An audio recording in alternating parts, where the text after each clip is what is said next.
Baik, Assalamualaikum warahmatullahi wabarakatuh dan selamat sejahtera. Salam, musim exam.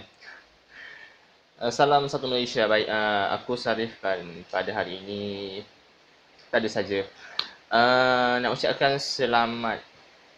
Rasanya agak-agak terlewat kot pasal exam, tapi selamat menduduki peperiksaan bagi anda yang sedang menduduki peperiksaan. Tak kira siapa pun anda, at least good luck for your examination. And then di kesempatan ini nak ucapkan selamat tahun baru. Selamat tahun 2017, tahun baru. Yang mana bila kita sebut pada tahun baru semua bercakap tentang azam. Baik. Pada hari ini aku just nak kongsi share apa azam yang bakal aku luahkan tentang 2017 nanti. Baik, azam yang pertama mungkinlah aku akan terus berkarya, diharap memang akan terus berkarya dalam bentuk video. Tak kira dari segi VFX, visual effects ataupun vlog or anything yang berkenaan, tapi more to the benefit nilai murni or anything. Dan azam yang kedua adalah diharapnya aku dapat terus moving forward berkenaan dengan komik.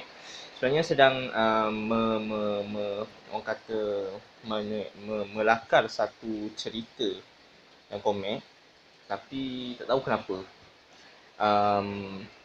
tak berapa nak bergerak komik tu. Diharapnya benda tu akan dapat diteruskan lah, walaupun tak dapat disiapkan pada tahun depan, at least benda tu ada progressing. Sebenarnya aku nak buat satu video berkenaan dengan examination peperiksaan, tapi tak sempat kot sebab sekarang pun aku sedang musim exam. So insyaAllah nanti lah kot. Dan itu je lah kot, just nak kongsi berkenaan dengan azam pada tahun 2017. Apa azam korang?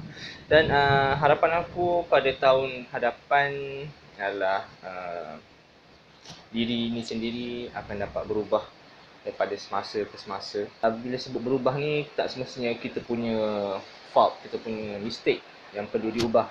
Kadang-kadang kita tengok mistake orang lain, benda tu boleh di-apply kepada kita. Kita tahu orang tu sedang melakukan mistake dan sepatutnya kita overcome benda tu. Antara pertama sekali, kita sepatutnya menegur orang tersebut, dan keduanya, kita jangan melakukan benda tersebut. Dan last but not least, diharap walau siapa pun anda, tak kira daripada bidang apa pun anda sekarang, diharapnya anda terus moving forward, terus bergerak ke depan, dan diharapnya terus memberi inspirasi kepada generasi akan datang. Wallahualam.